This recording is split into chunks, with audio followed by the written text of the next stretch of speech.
Hello, welcome to the Miss England podcast. It's episode 2, series 2, and it's all about life stories. I've got a very special lady that I'd like to introduce to you. She was Miss England 10 years ago. Can you believe it? I don't know where the last 10 years have gone, but there you go. Lots happened in my life in the last 10 years. And we're going to find out what's happened in Miss England 2015's life. Please welcome Natasha Hemmings. How are you doing, Natasha? I'm good, thank you. How are you? I'm all right. I've not spoke to you for ages. We really haven't spoke for a while, have we? I think last time I saw you it was at Nigel's 70th birthday party. So Even longer. yeah, and before that, yeah, exactly. So I thought it'd be really nice to invite you on the Life Series podcast, Natasha, because that's all about looking back at somebody's life and how they became what they are now. And yeah, I just thought yours is quite an incredible journey that you've had.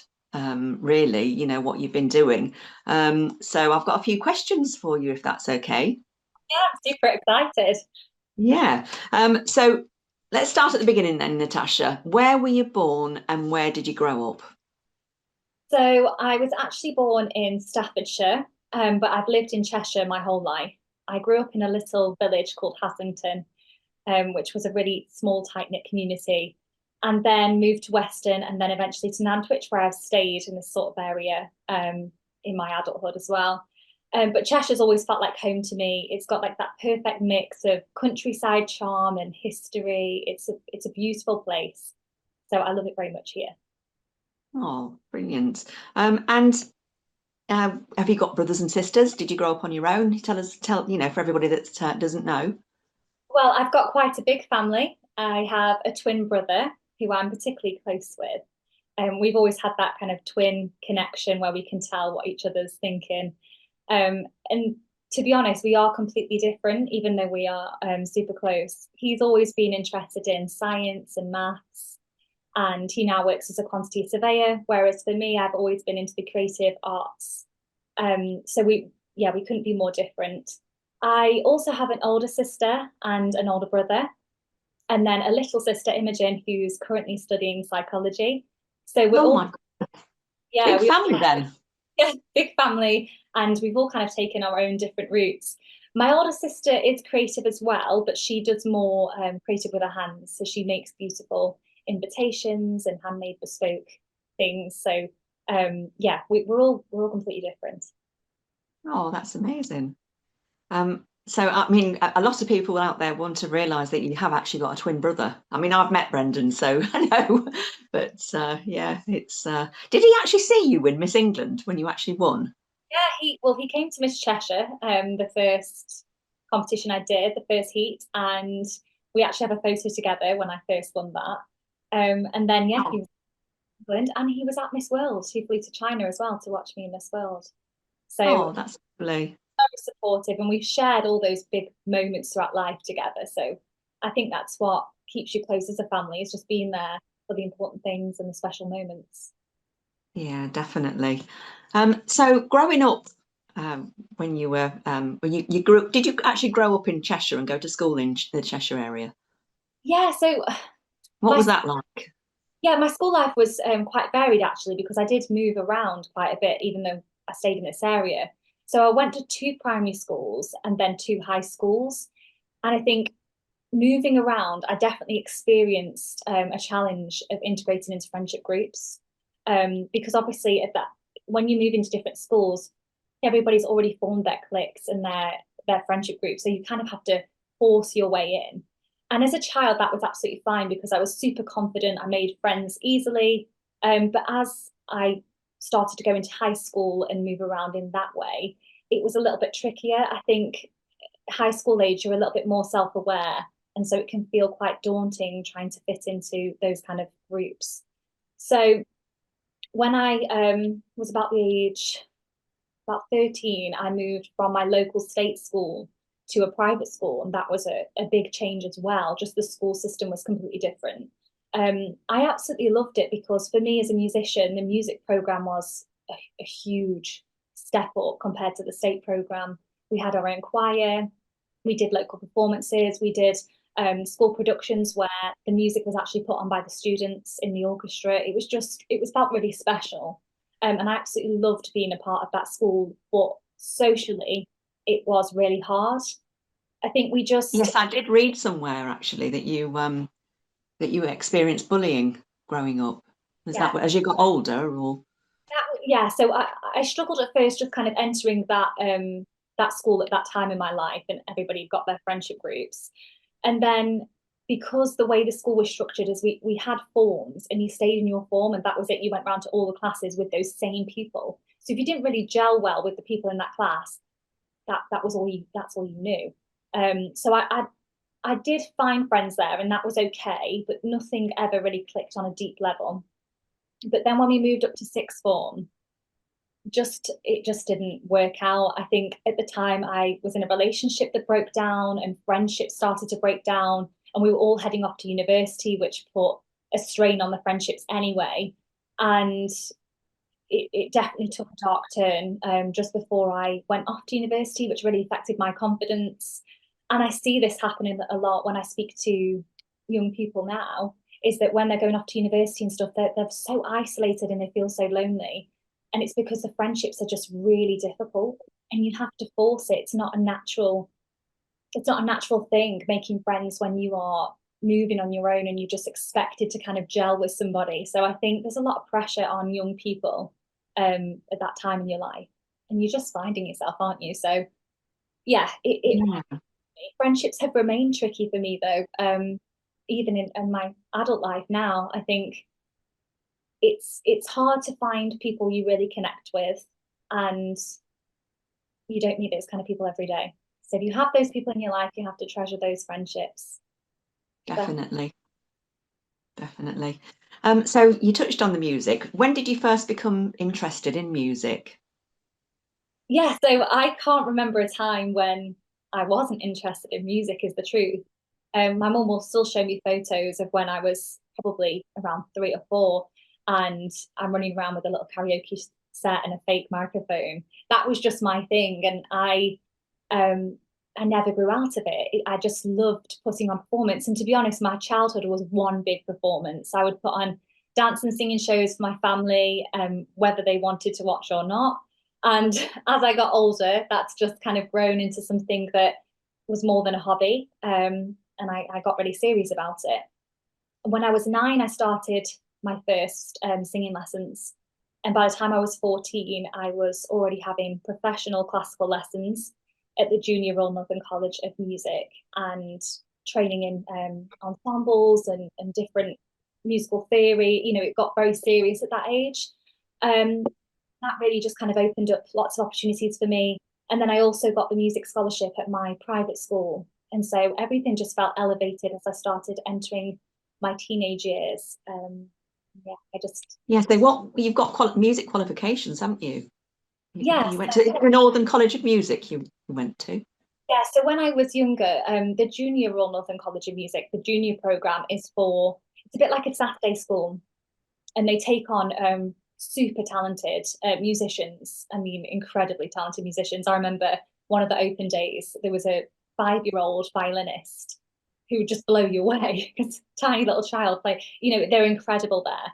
And it's very competitive. I had to audition for my space every year to make sure that I was at a level where I could still attend. And I went there right up until I was 18 and leaving for uni. And I decided to study English literature at university because in classical music, for those people who know a lot about that industry, you have to wait for your voice to mature before you can do the opera training. And I was only 18, which is young to be on the opera course. And they said to me that a few years out doing something else would really suit my voice to allow it to develop a little bit more. So I went to university and ended up actually going back to the Royal Northern College of Music to finish a music degree there. So yeah, I've spent a lot of years there. It's kind of like a second home to me. So you write songs, don't you? I know I've listened to quite a lot of your songs. What was your first song that you ever wrote called? And what was it about? You remember? Well, the first song I ever wrote is probably Lost to Time, because when I was Lost younger, the time. no, I don't mean that it was called Lost to Time. I mean, Oh, I couldn't tell you because I kept a little scrapbook when I was younger of lots of different lyrics and things, and I would just make up songs like every other weekend and even do talent shows and stuff with my friends at school. But seriously, the first song that I probably actually sat down to write and record was a song called I Am, which is quite deeply personal to me because it captured that heartbreak time that I was talking about and that loss of friendships during that sixth form period. So I always think that if you're writing about something that's happened to you or an experience that you've had, it just comes across, it resonates so well and it just carries in the music. And that was a really special song to me. And it was the first one that I actually sat down to write and record. So yeah, but there's probably loads before that one. oh. Well, as it's the day before Valentine's Day, I thought I'd ask you about Charlie and how you met Charlie. I mean, I know how you met him because you told me before, but do you just want to share with the listeners how you and Charlie met, who is now your fiance, isn't he? Now, my say, well, Charlie and I have been together, well, it'll be 11 years this April. It's a long time. Goodness. And our story is quite a special one because we actually met on a train, which is funny because my twin brother also met his wife, I think, on a On train. a train? Train as well. So it was really strange that this is that twin thing that we have. We just do these weird things. But yeah, it was during that time where I was going to university and I was in that those friendships had broken down and I was kind of a bit isolated. And he saw me at the train station and obviously he says now that he knew from the moment he met me. And he's actually got a text on his phone that he texts one of his friends to say, I think I've met the one. And he hadn't even spoken to me at that time. Oh, goodness, how romantic. I know. And then yeah, he just came and spoke to me, and that was it. And I He just think came up to you on the train and spoke to you. came up to me on the train, and I was actually writing music at the time. And the first thing he said to me was, "What instrument do you play?" And we always laugh about it. Yeah. But we've been through so much together. Yeah. Miss England and Miss World and tours all around the Yeah, because country. about a year later, was it about a year later you won Miss England, just after meeting Charlie? Just after meeting him, I think it was a few months after meet. Well, I met him in the April, and then I won in the August. So however many, Amazing. and then a month later we were off to Sri Lanka. So it was a Yeah. whirlwind, and our relationship has always been a whirlwind, and we always push and support each other to do things and try and live an exciting life. But yeah, he's been a part of all the incredible things that I've done and the journey I've been on, which makes it even the more special. Oh. Are you doing anything special for Valentine's Day? Dare I ask? But it's a surprise to me if we are. So Oh. Well, it is 10 years you've been together, isn't it? we'll definitely be doing something. I'm sure he's got something up his sleeve. He took me to a very special weekend away when he proposed for my birthday. So he's always thinking of. That's just a few months ago, isn't it? You got engaged. Yeah, so it was around my birthday, so I really wasn't expecting it. But he said, right, we're going to Venice for the weekend. I was like, oh, I've always wanted to go there. I love Venice. It's so romantic. And as soon as we stepped off the plane, there's a speedboat there waiting to take us to the hotel. And then he'd hired out the rooftop bar, which is where he proposed. And Oh, all these that's people. lovely. No. Well, he actually said to me he looked into proposing on the gondola, but if you know Charlie, he's super clumsy. And Yes. he was worried he'd fall in with the ring or something. And then Good actually, idea. Good move, Charlie. actually go on a gondola ride, and he did like almost fall over into the Oh water. my goodness. I Probably can didn't. imagine that. I Yeah. can imagine that. Oh, that's so romantic. So let's get back to the Miss England days. You were only 19 years old when you won Miss England, weren't you? And I mean, it's hard to believe. I think you are the second youngest Miss England that's ever won. Second person to, at that age to win the title of Miss England. I think our youngest one has been 18. That was 2005 for Massa, and you're the next youngest, because a lot of the girls, they all seem a little bit older when they win the crown. First of all, let's just talk about Miss Cheshire. How did that come about? Did somebody scout you, or how did you get into it? My mum actually entered me into Miss Cheshire. I'd just been at university for, I think I entered in around the October time. So I hadn't been at university for long, and that was hard. Again, like I mentioned earlier, the friendship thing was just very difficult, moving away from home. I didn't really know anybody there. And I just found myself in my room a lot. And I think my mum was a bit worried about me. And she just said, there are other things you can do and other ways to make friends. And if you aren't making friends at university, let's have a look at things we can do outside of university. And obviously music was a hugely important thing to me, and I was already thinking about how I could push that and further my career in that aspect. And she must have known about Miss England from when she was younger or something, because she had mentioned it to me before. And then we started looking into it, and we saw that there was a heat on and it wasn't so long in the future. So she said, what about this? What do you think about this? And I thought it made a lot of sense that, I could meet a lot of girls there, maybe make some new friends, and hopefully showcase a bit of my music and see what happened. Yeah, I didn't really know much about it at that time. And obviously my time in the competition taught me a lot about Miss England and what it now means to me. But yes, I think Miss Cheshire, I think, where was it held that year? Was it an actual event? It was an event, yeah. It was held at one of the hotels local in this area. I can't remember what hotel it was, but all my family came to watch, Charlie came to watch, and we had an eco round, and it was like a mini Miss England, really. Okay. I felt like it prepared me quite well for Miss England, but yeah, because about 3 months later, you were in the Miss England final, weren't you? There was no time really. I jumped straight out of Miss Cheshire into Miss England, and I felt like I really had to step up my game, because I was watching the other contestants and stuff who'd had a lot longer of a period running up to the final. And so I knew, oh wow, there's a lot of work for me to do here in these few months. But yeah, it was my mum who actually entered me, and I'm really glad she did. And I did make lots of friends and lots of experiences, which I'm sure we'll come on to from that. So did you think you had a chance of winning, or did you not? Did you just think you were in it as just to make friends? I mean, how serious were you, Natasha, about the competition? That is a really tough question to answer. I never thought I was going to win.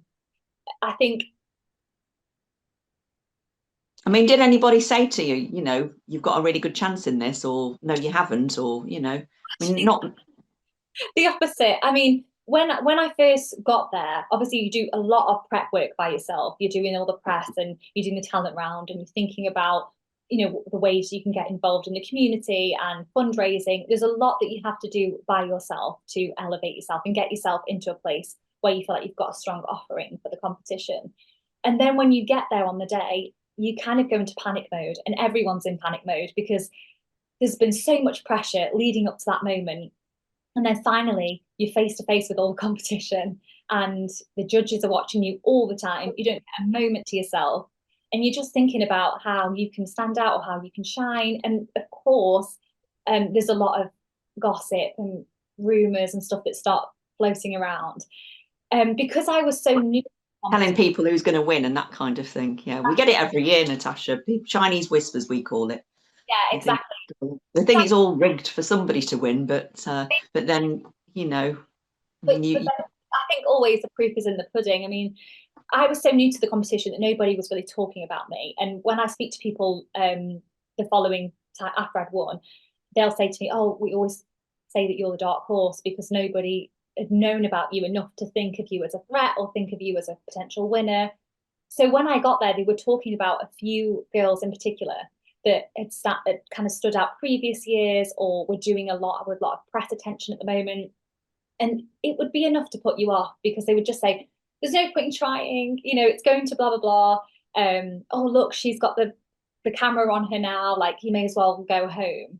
And I remember, because I was only 19, and I called my mum and I was like, Mum, there's no point in me being here. They've already given it to so-and-so. And she said to me, why does it matter? You're there anyway. You're going to go through the competition because you're there, you're spending the day there. You may as well give it everything, because what if you're wrong? What if it isn't all rigged? What if you hadn't listened to your mum? What if it's all rigged and you're getting hung up? You don't know. Nobody knows that for a fact. You've just got to give your best. And so I was like, right, okay, that's what I'm going to do then. And I just focus in on, okay, I'm here to enjoy myself and push myself and do the best I can. And thank God, like you say, that I did listen to mine, because it wasn't. Did you win any of the rounds, Natasha? I can't quite remember. Yeah, so I was actually in the top 20 for the popularity vote, the public vote, sorry. Public vote. And Did also you win the public vote? Yeah. on the public vote. But yeah, I think it. And you won a charity round as well, didn't you, that year? Was there a charity round, or you did something with Callum Mays' family, didn't you? Yeah, so it was kind of a special award that they decided to give me, because they'd held, as part of the fundraising round, they were doing the wheelchair awareness walk from Leicester to Blackpool. It was. Yeah, Leicester to Blackpool. So you joined that walk, didn't you, that year? I did a lot of the days with them, and that was hard. And they really did. I do remember them telling me that you were singing on the way, of the walk. There's lots of contestants from all over the country joined them, didn't they? From Leicester to Blackpool, they literally did a walk with a wheelchair, just to raise awareness for wheelchair users. So, and I know they picked you out of all the contestants that joined them to receive their award. Oh, yeah. Well done for that one. It was really, really, really special for me to be part of that as well. Yeah. Really. So why do you think you won Miss England? What do you think the judges saw about? Because there were 60 girls in it that year, wasn't there? Or was it 50 or 60? I know there was a lot. I was contestant number 39, I think. And there was lots of girls in front of you, wasn't there? In front and lots of girls behind. It was a big heat, because it was at the Ricoh Arena, wasn't it? In on the outskirts of Coventry. Yeah, it was a very big deal. I think I was really ready for that challenge. I tried not to get too caught up in the competition aspects of it.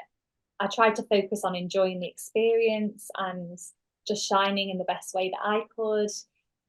I think I wasn't trying to be anybody but myself, which I think is really important in these competitions, because you can really see when somebody is trying to be what they think you want to see, or a version of themselves. Completely. Is really authentic and comes across the best.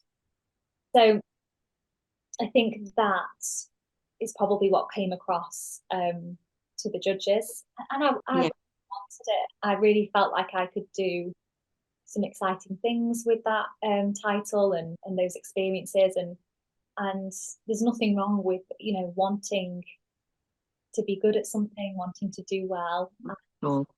Yeah, I think just all those things just came together for me. But I definitely didn't think I had a chance, I would say, until I was in that top 20. When I got to the top 20, and obviously the competition, it's like you say, there's 60 girls. You can't say if you think you're going to do well or not until that group starts getting a bit smaller, and then you can start to think, well, maybe I'm in with a chance here, or So I'd say about top 20, I started to have a little bit of hope. Fascinating. And then I can remember your family going crazy at the table, going crazy when you won. I remember seeing that, because I don't think I'd met you, had I? I don't think we'd met until we got to Coventry, But it was so brief. It was the semi-finals, and I just came to help out, and you were so busy. I don't think a lot of the girls came that year, didn't they, to help? Yeah, other than that, we'd never really had a conversation or anything. No. which is another, you know, that you would think, oh, people will say things all the time about, oh, Angie likes to choose the girls, or and you know, they I could be, didn't know you, did I? It's crazy. yeah, but people will say these things all the time about anything in life. People like to make their opinions, don't they, on these things? Absolutely, absolutely. No, I always advise girls when they're taking part in Miss England, just be yourself, be as genuine as you should be, you know, because judges always see through it if you're not. They do. So when you were Miss England, what did you actually do and where did you go? I mean, obviously you went to Miss World in China. We'll talk about that in a minute. But besides that, what did you do? Well, I think being Miss England truly did take me all over the world when I think about it, all the places that I've been. A month after winning, I mentioned this earlier, I was in Sri Lanka for 3 weeks, and that was traveling in itself, all the way from the rainforests to the city and the beaches. There was so much to see, and they took us all around that beautiful country. And I then, remember you planting some trees in Colombo. I wonder what those trees are like now. I wonder how big they are. well, see, these are the things. There's so much that happened that even I forget. And you know, Charlie will say something, or somebody, think, oh yeah, when we did that, when we washed the elephant, or we did, yeah, planting the trees, or the cooking classes, and there was just so much to experience. And I'd never been on a holiday like that before, where you were so immersed in the culture. So it was just amazing. And then since then, obviously Sanya, the Miss World competition, which was that I was there for a month. Um, and then the opportunity to go to Jersey to perform alongside Miss World 2015. Miss China. Yeah, went and then that was for What Julie. was that for? Do you want to just share what that was for, the trip to Jersey? Yes, that was for Julia Morley's humanitarian award ceremony, for the children's charity. And that was a very special event to be a part of and to perform at as well. And then the following year, Mauritius. So traveling and performing, my favourite things. I feel like that's what Miss England was all about for me. I got amazing opportunity to do both. It was a dream come true. And you supported some charities, didn't you? I know you got involved with Poppy Day one year, one month. Lots of different things. I think Miss England gives you the opportunity to just support things that you really care about, and you can be involved in lots of different things, and most of the girls are. Yes, the Poppy Appeal was in London, and that was a really exciting thing to be a part of. And then I've also been a part of Raft in London doing skin repair, cell repair, which was a really innovative technology that they're doing down there, really important. Life after breast cancer. There's just been lots of different things that I've wanted to support whilst being Miss England and continue to do even now. And it's great to see them so versatile in that we're all supporting different things. And then, of course, Beauty with a Purpose. So, Yeah. very versatile. Yeah, I think that year, was it your year that we did a documentary about Miss England? And we had a screening in the theatre at Leicester. Can you remember going to that? You were Miss England then, weren't you? Yeah, and that's for the feminist, wasn't it? Yes. Competitions. Yeah, I remember that. Yeah. Yeah, I think it's always important that whoever is holding the title to use that position to talk about things that you're passionate about. I mean that year when we're talking about Miss England, I very much even now feel the need to tell people what Miss England is really about, how I see that competition and what it did for my life and what I think it does for young girls. And even against the feminists and their opinions, I like to just try and have that debate and open up people's views. Because I think What do you think the biggest misconception is then about beauty pageants? What do you think? What would you say? When people find out you've been in Miss World, yes. what do their attitude change towards you? And what do you think? Definitely. I think that knowing it before somebody meets me, there's definitely an attitude of maybe thinking I'm going to be or full of my self-importance or thinking I'm something special. But I think the biggest misconception really is the idea that we're purely being judged on beauty.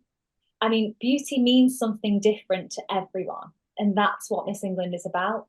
beauty isn't just about appearance, you know, it's about being caring and smart and compassionate and brave, and the list just goes on. So to win a competition like that, it's about stepping out of yourself and growing into someone who is a true role model and sharing your passions and goals with the world and inspiring others. So I think that's my biggest bugbear with this, is that people think that you're purely It's talking just about what you look like. about what you look like, and that you must be, you know, full of yourself to enter a competition thinking that you're beautiful enough to win. That couldn't be further from the truth. And everyone I've met who is a contestant in Miss England has their own unique sparkle. And nobody thinks that they're the most beautiful person, and nobody thinks that they've got a big ego. And it just couldn't be further from the truth. But it's getting other people to see that I think is difficult. Yeah, totally. So you went to the Miss World competition, and I know that in the talent round you sang, didn't you? And can't remember what you sang because it's a long time ago, Natasha. But you know, what did you get very far in the talent round? What happened there? So In China, because it was it in Sanya China. Sanya China, and I can definitely say like that competition now, when I look back, I definitely wasn't ready for it the way that I would be if I was going in at 25, or, you know, these older girls, like you were saying, most of the girls who win Miss England now are older. And I think there is a, you know, a real reason for that.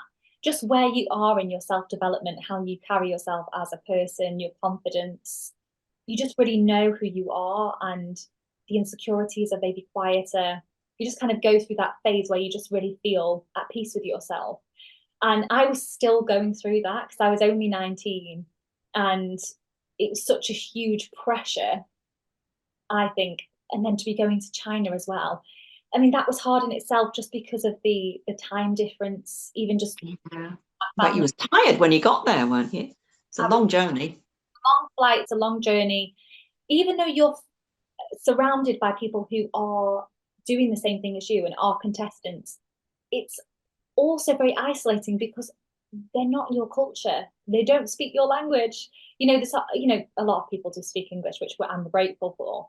But we're all completely different. We come from completely different places. We're all doing completely different things. So it does feel quite lonely, even though you're surrounded by all these people. And then your support networks a million miles away. You can't speak to anybody because You can't take your mum with you, can you, to the competition? You can't take anybody with you. You've got to be part of it all the time. It's like Miss England, where you don't get a moment to yourself. It's like that, but for 4 weeks, where you're being watched by those judges all the time. And that's a challenge. And at the end of the day, they're there to put a show on. So they want you to be on rehearsals, you know, really giving your attention and to everything prompt on time. It was a lot to take on. You got through it. Yeah, I got through it, and I grew a lot through it. I think the person I was when I went there and the person I was when I left, that person could have done leaps and bounds better in Miss World, just because I just grew so much in those 4 weeks. The music was just fantastic for me. I got to perform in the talent round. I was in the top 5 of the talent round, and they actually put on a showcase, which was streamed to over 1 billion viewers at the Beauty Crown Theatre. Oh, that's amazing. That top 5 in the whole world. That's amazing. It was the most amazing experience, but also it felt so special as well because not only top 5, it's not a singing competition. You know, there was amazing dancers there and just incredible performances. So it felt really special to be recognised in that. And that's probably one of the most pivotal moments, really, for me, is performing Ome Bobina Caro at the Beauty Crown Theatre in front of all those people. It's amazing. Incredible. You must be so proud. Your mum must be so proud. Yeah, very proud. Do you keep in contact with any of the Miss World contestants at all? Do you still have? Yeah, I do. I still keep in touch with Miss Northern Ireland and Miss Ireland. We kind of became good friends when we were at Miss World, and I always watch what they're doing and stay in contact with them. And then I'm friends with probably most of them on social media, so I always like to see what they're getting up to, Miss Gibraltar or Miss Denmark. You know, it's nice to just see what people are doing with their lives, especially 10 years on. You know, we're all in completely Yeah. different places, and they're all strong, inspiring women. So it's nice to watch them. Incredible. So now tell us what you've been doing since you handed your crown over to Elizabeth Grant in Southport, because you crowned Elizabeth in 2016. And yeah, what's been happening in your life since then? It feels like I've done quite a lot since handing over my crown, to be honest. Yeah. And toured 2 albums. Performed in some of the UK's most iconic venues like the London Palladium and the O2. I've also written a debut fantasy novel for young adults, which I'm hoping to publish later this year. And on top of that, I formed a new classical soprano trio with 2 of the UK's most notable classical singers. So it's Wow. an incredible journey, and I'm so grateful for the opportunities that Miss England gave me, really. And I've had a chance to grow and pursue my passions, which I feel very lucky for. So you mentioned you went on tour. Come on, tell us who you went on tour with. I mean, I know because I went to see you, but others won't know. My first tour came about through the success I was having on the live scene in London. I did a special showcase. I'm not sure if you came to that, Angie. I did a special showcase at the Half Moon in Putney. And an agent actually spotted me there, and that's how the first tour came to be, which was with the Overtones. And then that was an incredible experience, and then it just kind of opened up doors for me, and I've had the privilege of touring with Aled Jones and Russell Watson. I've done their tours, twice now. Ronan Keating, and then most recently, I had the honour of duetting with Russell Watson on his Cathedral tour. So touring has been something that I love doing, and I'm very lucky to be a part of, really. And it allows me to just perform all over the country at the most iconic venues and connecting with my fans. So hopefully we've got some more tours coming up soon. Incredible. So tell us about Grace, the trio that you're in now. So Grace is the newest music project that I'm working on, which is a very exciting thing to be a part of for me. And you might know us all individually. Nadia was a top finalist on The Voice UK, and Farrell was a childhood star on Britain's Got Talent. So both of them have had very amazing, successful solo careers in the opera and recording world. And we've all known of each other for a while. And we decided to reach out to see what a collaboration might look like. And, you know, you never know how something like that's going to go, because voices are so different, and singing together in a group might not always gel, your voices might not blend well, but actually it was perfect. It was like, oh, this is so good, and it's so exciting to be working with each other, and you know, it's nice. Sometimes it can be lonely touring by yourself, and it's nice to be part of a girl group. And so we were really thrilled to be recording our debut at Universal Music Studios, and we've released a few teasers on our social media. And one of the highlights for us so far, because we're quite a new group, just kind of launching as the trio, but we did actually perform at the Invictus Games anniversary dinner, which was an incredible experience to be a part of. And where was that? That was in London at a big cricket stadium. I'm not sure what it's called. Well, the Invictus Games. I've heard of the Invictus Games. That's quite an achievement, isn't it? To even be invited to sing there. Yes, we will get that. We were the only performances of the night as well. And we performed a special song. We did a rendition of He Ain't Heavy, He's My Brother, which was a special song for the Invictus. So yeah, that was an honour to be part of that.